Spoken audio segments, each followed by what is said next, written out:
Dạ vâng, xin kính chào quý vị và các bạn. Xin chào mừng quý vị và các bạn đã quay trở lại với kênh Nhất Long Auto cơ sở 2. Có địa chỉ là ngõ 14 Mễ Trì Hạ, Lam, Từ Liêm, Hà Nội.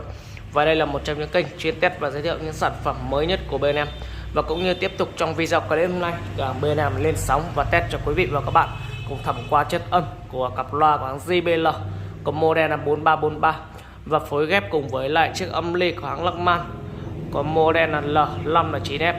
Và sau đây em cũng xin mời quý vị và các bạn cùng thẩm qua chất âm của một combo này.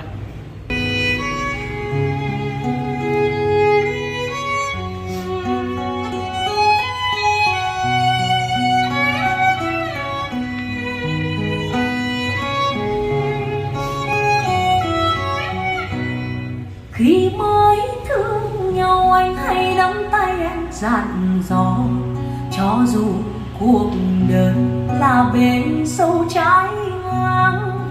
Đã thương nhau mình sắt son một lòng, dẫu khổ thế nào thì tình ta vẫn không phai.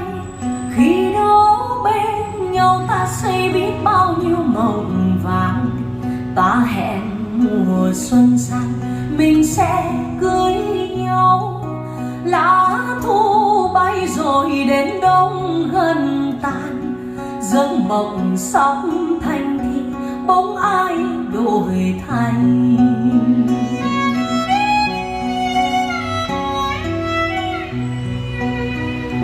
Tình ơi sao tình gieo nhiều nỗi trái ngang, cho đời lắm ê chề. Tình ơi cuộc đời có bao lâu, vài lần đắng cay thôi, coi như mình đã già. Thôi nhé anh, người này ta đã xa lạ rồi, ta chẳng còn gì để mà lưu luyến nhau. Bước chân đi là dứt duyên nợ rồi, nếu gặp giữa đường thì cũng như chẳng quen.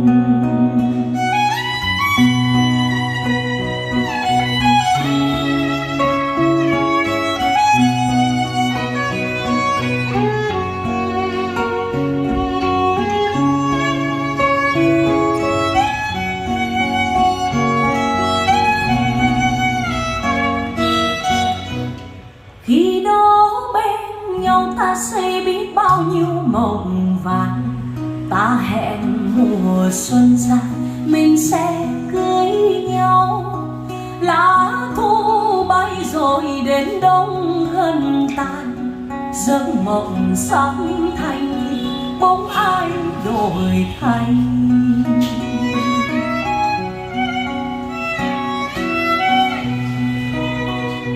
Tình ơi sao tình gieo nhiều nỗi trái ngang, cho đời lắm ê chề.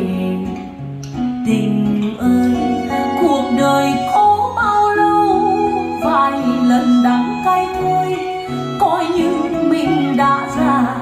Thôi nhé anh, người này ta đã xa lạ rồi, ta chẳng còn gì để mà lưu luyến nhau.